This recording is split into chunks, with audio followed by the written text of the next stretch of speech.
Glenn Shadix is a well-known actor who has appeared in notable movies such as Beetlejuice, Nightmare Before Christmas, and Planet of the Apes. He is also a survivor of ex-gay therapy. He gave an exclusive interview, The Truth Wins Out, to tell about his experience and warn others that ex-gay therapy is harmful, ineffective, and sometimes destructive. I was 17 and I decided it was time. I'd had 17 years of a lie. It didn't go over well, as it rarely did in those days, in that time. My father he said, we can beat this thing, but if you're not willing to change, I wouldn't feel comfortable with you being around my younger brothers and sisters. I was the eldest, and it was essentially sort of either you become a heterosexual or you are going to be ostracized. I was sent to a psychiatrist in Birmingham, University of Alabama. I willingly went through aversion therapy. What aversion therapy at the time consisted of was I would be told very specifically, I'd be sitting in the doctor's office and there would be like a battery,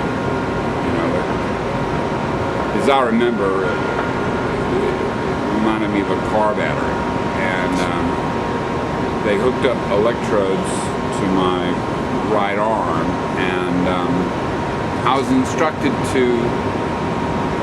they would present me with one of the pictures of the male, one picture, of male pornography, and I was told to fantasize, to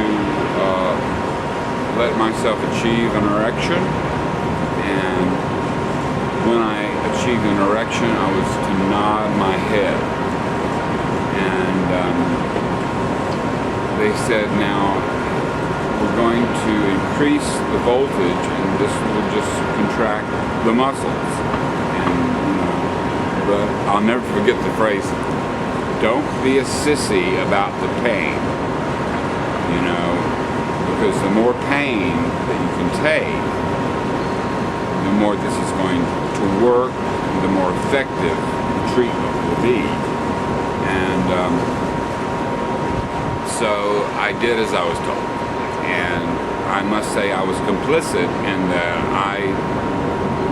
I thought they knew what they were talking about, and I was 17, so I took as much of the shock as I could stand, and then I was directed, when the pain overwhelmed the pleasure, to turn my head, and then immediately they would turn off the current. Told to look back, and they would have replaced the photograph of the male with one of the photographs of the female. I saw where this aversion therapy was claiming 85% reduction in homosexual activity, but the catch was it wasn't replacing it with a heterosexual desire or activity. I just had this overwhelming sense of shame, and I went into my parents' bedroom and I got all of their Eleville. I remember my mother's mood elevator was one color, and I guess a different milligram, and my father's was another color and a higher, I suppose, milligram. But they were amphetamine, and I took a fairly massive overdose. And by the time I got to the hospital, I was out and was in a coma for 3 days. My father came and he took me out on my first outing, and he had a bottle of vodka in the car, and we both had some vodka. And he told me that he wanted me to live. And that he told me that it would destroy my mother if I killed myself. And, you know, that he wanted me to be whoever I wanted to be, and that he loved me. And from that point, things began to change in our relationship within the family. I don't believe my father ever understood, but I really didn't expect my family to understand, because I didn't understand. I just knew who I was, and I was thankful that I was receiving acceptance. And, you know, looking back, it's great that I did come out that soon, because, you know, now it's a non-issue. I left the South, went to New York, and then to Los Angeles, and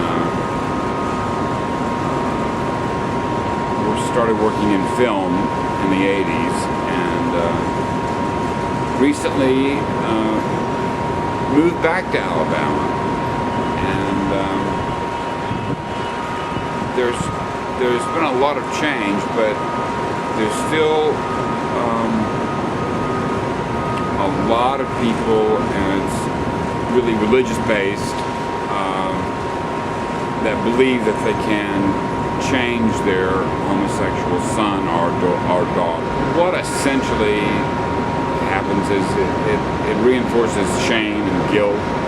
You can stop being actively homosexual, but you'll always be homosexual if you are homosexual.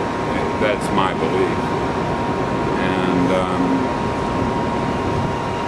you know, I've seen so many gay men marry women, and the women live essentially lives without true intimacy, and the men, you know, will find their release wherever. And the damage that these lies cause is, to me, in this day and age, it's unconscionable. I'm highly motivated to speak out specifically against aversion therapy and the notion that you can change a person's sexual identity, that it is in some sense a choice. Well, it was not a choice in my case, and I know of no case. So I feel that gay people of my generation, you know, owe it to the generations to come to tell the truth as we see it and have experienced it. So that's what's brought me to a point of activism. Hollywood scene. Hollywood scene. Hollywood scene. Holly.